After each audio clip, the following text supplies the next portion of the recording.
ونصلي على رسوله الكريم أما بعد فأعوذ بالله من الشيطان الرجيم بسم الله الرحمن الرحيم يا أيها الذين آمنوا الخمر والميسر والأنصاب والأزلام رجس من عمل الشيطان فاجتنبوه لعلكم تفلحون صدق الله العظيم. نهى رسول الله صلى الله عليه وسلم عن كل مسكر ومفسد صدق رسوله النبي الكريم.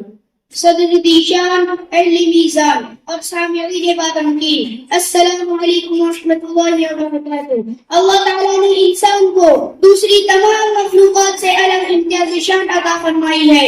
وہ امتیازی شان عقل کی وجہ سے عطا فرمائی. دوسری کسی بھی مخلوق کو انسانی عقل کا درد غبار تک حاصل نہیں. یہی وہ انسان ہے جس نے اپنی عقل شعور سے ہوائی جہاز کے پرزے تیار کیے، میزائل اور راکٹ تیار کیے، کمپیوٹر اور سیٹلائٹ تیار کیے. اس عقل کے ذریعے ہر چیز کا تجزیہ کرنے کی صلاحیت ہے. اسی لیے قانون اسلامی کے ماہرین اور فلاسفہ نے لکھا ہے کہ شریعت کے تمام احکام بنیادی طور پر 5 مقاصد پر مبنی ہے: دین کی حفاظت، جان کی حفاظت، نسل کی حفاظت، مال کی حفاظت اور عقل کی حفاظت. گویا عقل اور فکر و نظر ایک قوت برقرار رکھنا اور اسے نقصان سے محفوظ رکھنا اسلام کے بنیادی مقاصد میں سے ایک ہے. سامعین اکرام، لیکن جب یہی دانشمند اور عقل و شعور کے اعلیٰ درجے کا انسان شراب یا اس جیسی دیگر نشہ اور چیز دل پر لگا لیتا ہے تو عقل و شعور سے محروم ہو کر جانوروں سے بھی بدتر ہو جاتا ہے. سامعین اکرام،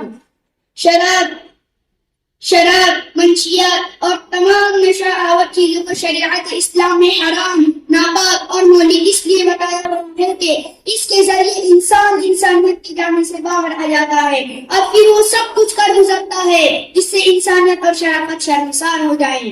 سامعین اکرام، ہمارے موجودہ سماج میں نشے کا استعمال تیزی سے بڑھتا جا رہا ہے اور خاص طور پر نوجوانوں کا طبقہ اس لت میں پوری طرح مبتلا ہوتا جا رہا ہے. صورت اس قدر تشویشناک ہے کہ ہزار تباہی کے دامنوں پر ہیں.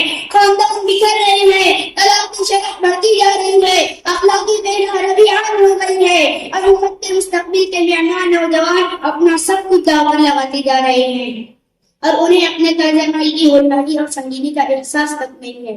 سامعین اکرام، نشے کی وجہ سے جسمانی، مالی، سماجی اور اخلاقی نقصان ہوتا ہے. ہم چاہتے ہیں کہ سماج کو نشے کی لعنت سے بچایا جا سکے تو ہمیں سماج میں ایمانی جذبہ اور اللہ کا خوف بیدار کرنا ہوگا، مؤثر دینی و اخلاقی تربیت کا انتظام کرنا ہوگا، قرآنی تعلیم کرنا ہوگا، بیکاری اور بے روزگاری کے خاتمے کے لیے کوششیں کرنی ہوگی، بچوں اور نوجوانوں کے لیے بری صحبت سے پرہیز اور اچھی صحبت کو اختیار کرنے کے لیے ماحول سازی کرنی ہوگی. اسی کے ساتھ ساتھ ٹھوس اور منصوبہ بند نشہ مخالف اصلاحی مہمات کا سلسلہ دراز کرنا ہوگا. سامعین اکرام، یہ چند بنیادی نکات ہے جن پر عمل کر کے ہم ایک نشے سے پاک صالح معاشرے کی تشکیل نو کا آغاز کر سکتے ہیں. اللہ تعالیٰ سے دعا ہے کہ سماج سے نشے کی لعنت کا مکمل طور پر خاتمہ فرمائے. آمین. وما علینا الا البلاغ.